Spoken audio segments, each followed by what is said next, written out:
Hey guys, this is a fix for a spinning front differential outer race bearing. This in particular is a 2011 Subaru 6-speed out of the Outback. This fix will be for almost every Subaru transmission of the 5 speeds and the 6 speeds. I can't really answer the WRX or STI, but I imagine it'd be the same. So if you look in here, you can see the actual outer race spins within the transmission case. Now, you should replace the transmission case because this is supposed to be a press fit. However, there is kind of a fix for this to where we can pin this and press this outer race back in. So what I'm going to do is take this outer race out and clean both this side and the transmission case side with brake clean. So we'll cut scene and get back to it.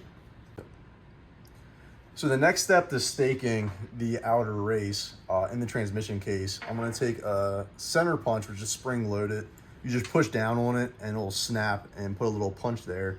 So I'm going to go into the case from an angle and start punching around where that race sits. So as I do this, it's going to leave little indentations. As you take your finger and rub it over, you can feel there's probably a couple thousandth incline there or step where this outer race will then hit against and press into. So I'm going to go around this whole entire circle and do it maybe 30 times. And I'll cut scene and come back to the finished product. I just got the last indent into the transmission case. And you scroll in here, you can see what we're dealing with. There's probably about 30 individual little divots in there. And again, what that's doing is just kind of bringing the transmission case inwards because each one kicks up a little bit.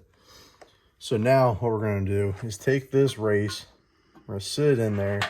What we found works best is an EJ253 piston. Fits this pretty well to get it started. So I'll put that in there. I have a brass punch here, which goes right in the center of that piston. And I can take a hammer and I'm going to drive this in until it doesn't move anymore with the piston. I'll come back with a seal installer and try to finish the job here. Again, this isn't the correct way to do it necessarily. You should probably press this in, but it works. So we're gonna cut scene and we'll come back when this is pressed in. So I just installed this, again, as I talked about earlier. So now if you look in here, this is 2 fingers. I'm pushing pretty hard on this. It's not rotating. So again, that worked, that staked that.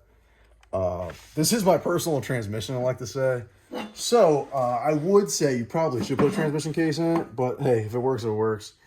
This is the transfer case now, and this race here is having the same problem. So I'm just going to go ahead and do the same thing here. Just pin that and press this back in. And I've already done it to the other side of the transmission case. So hey, this is a quick fix and it won't cost you $2 grand for a transmission case. Another helpful hint here when putting in the transfer case race on the back side is to take 2x4, stand them up on the long sides, and rest it against this 2 mounting bosses here and this one spot here. So just install that. And another tip is underneath this race here is a shim. So make sure that shim goes back in there. Don't lose that. It's important. It sets the depth of the next shaft that goes into here.